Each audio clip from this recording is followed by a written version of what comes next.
With great power comes great responsibility. My content existed because I tried my very hardest to be an absolute and utter realist, especially with uncomfortable truths. I was pointing out that very uncomfortable. Is that a truth? It's an uncomfortable truth in many parts of the world. It's not a truth that I'm happy about. I don't want to be seen as a negative influence in the world. I know that there's a whole bunch of men. I get thousands of emails a week from men whose lives I've saved. I get thousands of emails a week from men who are on the verge of suicide and I've saved their lives. I believe in protecting and providing. I've been misunderstood. I don't want anybody to be offended by anything I say. I want to be a positive force in the world. I don't want anybody to hear what I say and make them feel bad about themselves. I want all people to live righteous and good, whether they're male or female. I think righteous is living true to your heart and knowing that you're doing good by people, not snaking anybody, not lying to anybody. I know I live a very righteous life. The government is not capable of helping the poor. And this is why it's so important as a person, you take personal responsibility and understand you're living in a world where the matrix can be cracked. You can make a bunch of money, but you need to take responsibility and do it. I refuse to accept that there are people out there who cannot become happy, contented individuals. I refuse to accept we live in a world where God has created people who, no matter how hard they work and how good their life becomes, can't be happy. I don't accept that. I accept that the universe is a very giving place and that God loves all of us. And if you try your best and you work hard, you can become a better person. I'm telling the younger generation that if they don't get up and work hard and make sure that they're important, that the world's not going to give a shit about them. 99% of my content was aimed at men, telling them the truth, saying that as a man, you're born with no inherent value. You have to become important. You have to go through some pain or go through some suffering to make people care about you. Otherwise, you're not going to matter. As a dude, if you walk into the party and you've put no effort into your life, nobody gives a shit. Nobody cares about you. And every man out here knows. And one of the great things about the masculine journey and masculinity is that we've all lived a semi-similar story. It's kind of cool. Like, we've all been the teenager, gets heartbroken. We've all been unimportant. We've all worked hard and then started to get some clout. And then we've all kind of lived the same kind of journey. So I say to everybody out there, yeah, if you don't follow that path and follow that journey and in one way or another get to the top, whether it's fighting, whether it's comedy, whether it's musician, whatever it is, if you're just going to stay somewhere near the bottom and then at the age of 44, email me saying I'm depressed, well, of course you're depressed. Loser. Yeah. But that was your choice because you have to build yourself as a man. And if you decide not to build yourself, then your life's going to suck. My main message is to resist the slave mind, to understand that every single thing you're being told has an agenda behind it or you wouldn't be told it otherwise, to examine every strongly held belief you have and try and identify where it comes from and why you have it. I sit and argue with people, I discuss things with people, and they so fervently believe a point. And I say, why do you believe that so much? Like, do you have personal experience? No, but I saw the news. The news told you X, and now you are desperate. You will sit here for hours arguing that point. A lot of people are completely empty vessels ready to be programmed. And I try and tell people, listen, to just stop for a second and understand that the things they're telling you to believe are not necessarily for your benefit. The people who make the rules don't make the rules for the benefit of everybody. They make the rules for the benefit of the people who make the rules of the game. So telling people to resist a slave mind and just be critical thinkers, keep their brain open, pay attention to things, be perspicacious, that's the general theme. And it doesn't matter whether you're left, right, liberal, man, woman, etc. It's just think for yourself. That's the general message. I believe men and women are a beautiful union. I think we're slightly different, but when we work together, we're the most powerful force in the world. And I certainly believe that men and women, when they work together, it's the most beautiful force on the planet. So of course I believe in men and women. Of course I believe in love. Of course I believe in marriage. Of course I believe in family. Okay. I believe in marriage in the traditional sense. I believe a man has a duty to stand up and be a real man. I believe that the problem with the world today that we are facing is that not enough men are sticking to the age-old ways of masculinity. I believe that me standing up and saying a man must protect a woman and provide for her, so he needs to make sure that she's safe. He needs a degree of authority. I believe women are sovereign individuals and they can make any choice they so desire. I think that it's important that we remember that a man has a duty. I think I certainly in my relationship have a financial responsibility to provide for my woman. My woman would never have to work unless she wanted to because I'm the kind of person who works hard enough. And I'll make another point that needs to be said. The number of women who have stood up and stuck up for me is ignored. Thousands of women are making videos saying, I've met Andrew Tate, he's such a nice guy. I wish I had a man like Andrew Tate who felt responsible to protect and provide for me. You know what? I do belong to my husband. That's why I married him and I love him. We ignore the thousands of women who stood up and stood by me and said everything I said is true. This is that there's a large contingent of men who still want to make money, go to the gym, be strong, drive a fast car, be traditionally masculine, and don't want to be shamed for that. And I believe that feeling depressed is real. I don't believe depression as a clinical disease is real. No. I think PTSD is very real. Unfortunately, I have some friends who suffer from that. I know that feeling depressed is real. I believe that the number one power you have against these things are trying to take control of your own mind and affecting your own life. I believe that it's not healthy to hand over all your power and believe that depression is an outside disease that you can't affect. I know that when I've had difficult periods in my life, and also many of my friends, like I've said, suffer from PTSD and been through terrible things. I've lived a very difficult life, and I know people who have, that the things that made them feel better is when they woke up and said, you know what, I'm not gonna allow this to damage me anymore. I'm gonna take responsibility. I'm gonna get up and I'm gonna fight this as hard as I can. If someone comes to me and says I'm clinically depressed or I feel very, very sad, I would say the first thing you need to do is stop accepting the identity of a clinically depressed person. Stop accepting you have no control over this. And what you need to do is stop identifying that way, and let's work together to try and fight against it. A lot of people who are clinically depressed are suffering with something in their life, and if you fix the problem in their life, perhaps they won't feel depressed anymore. The thousands of people who have emailed me saying, my doctor told me I was clinically depressed and it's a disease that I have got in my brain and I can't be fixed. And I started listening to you and I realized that that's not the case and I can fix my own life, and you're the only person who has ever helped me. I believe feeling depressed is real. I do not believe it's a disease that you catch from the sky and you cannot affect. I believe that no matter what happens, I believe you have control of your own mind and you can fight against it. I believe if you change your circumstances in your life, you may feel different. I'll give you a quick example. I had a guy who emailed me saying he was clinically depressed and he was going to kill himself. I obviously am not a psychiatrist, I'm not a doctor. I told him, because I replied to my emails. I said, have you been to a psychiatrist? He said, yes, I'm clinically depressed. I've been on these pills, this amount of time. I'm on antidepressants, it doesn't work. I said, I don't know what to say to you besides this. And he said he lost his girlfriend, that's why I became clinically depressed. I said, listen, go to the gym, get a six-pack first. Once you've got a six-pack, email me again. If you still feel like killing yourself, I don't know what else to say to you. But I'd say, strong body is a strong mind, go train. He went, he started sending me progress pictures, emailing me him getting in better shape, and eventually got a six-pack. He's now a professional bodybuilder. And he said, I can't believe I was considering that. I feel so much better, etc. The doctor was telling him he was clinically depressed and couldn't cure it. He started taking control of his own life, and now he felt better. That if somebody has depression of any kind, whether it's clinical, whether it exists or not, whether they feel depressed or not, whatever, that taking control of their life, taking personal responsibility and working hard is always gonna be the positive, best thing they can possibly do for their life going forward. How positive is it? Them. Of course, money can't buy happiness, I agree.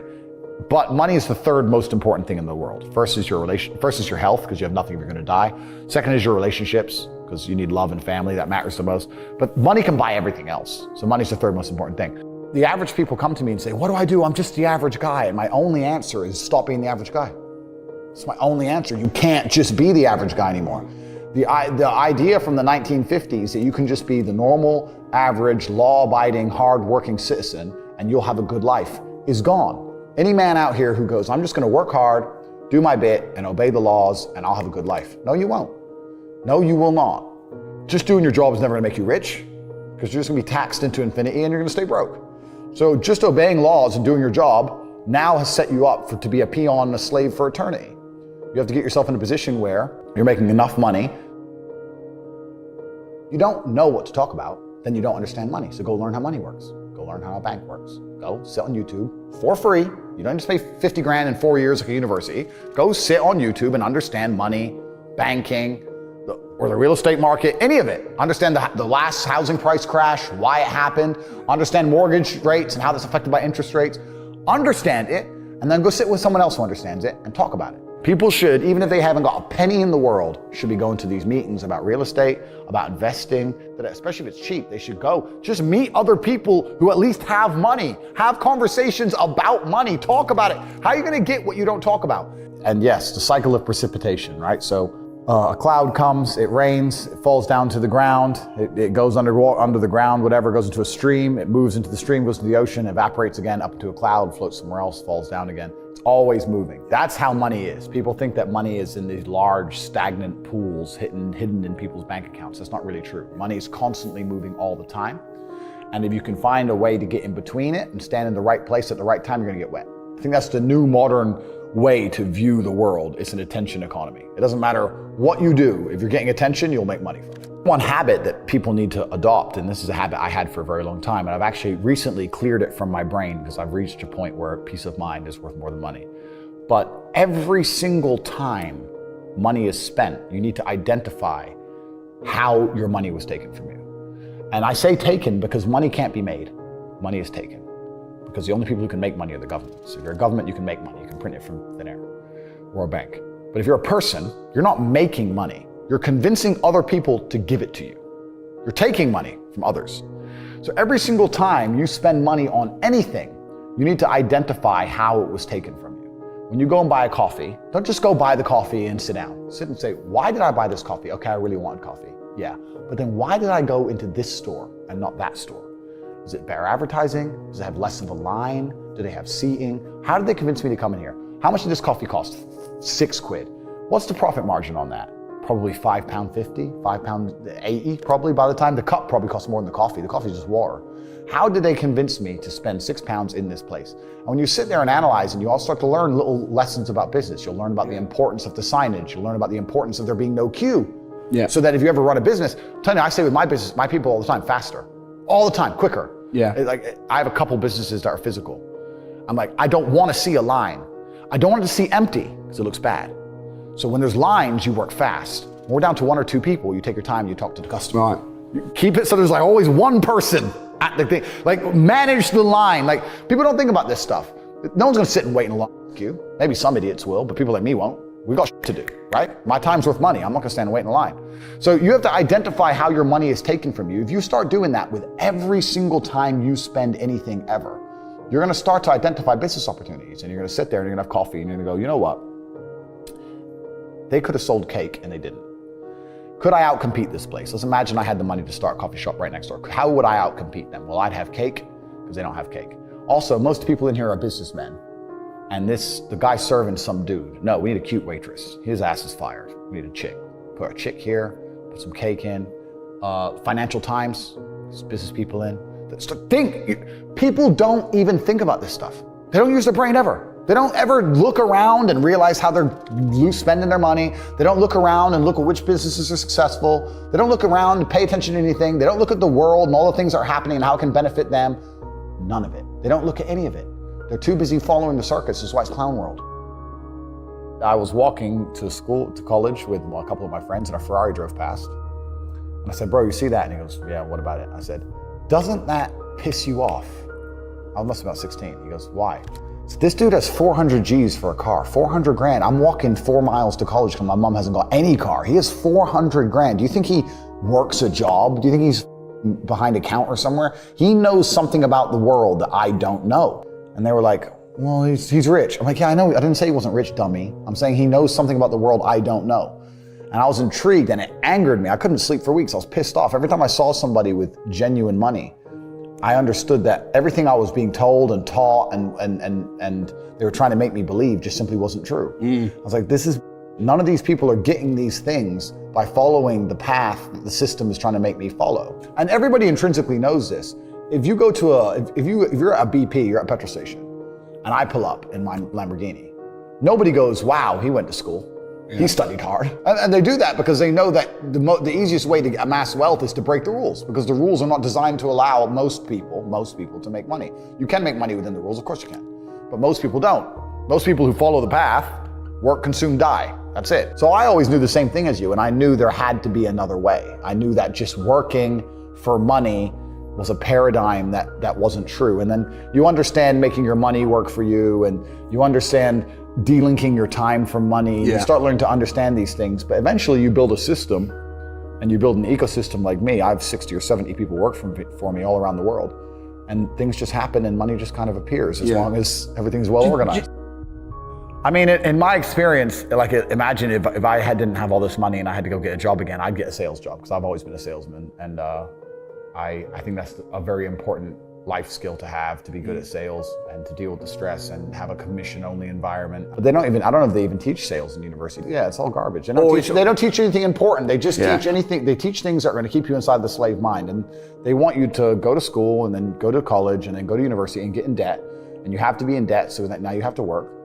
And you're working and you're in debt, and then they want you to take on more debt if possible in the form of a mortgage, which a lot of people do, which we can talk about because I know you're the property guy. Yeah. And then you're in debt now, and once you're in debt, you can't really quit your job, and it's very difficult for you to leave the country.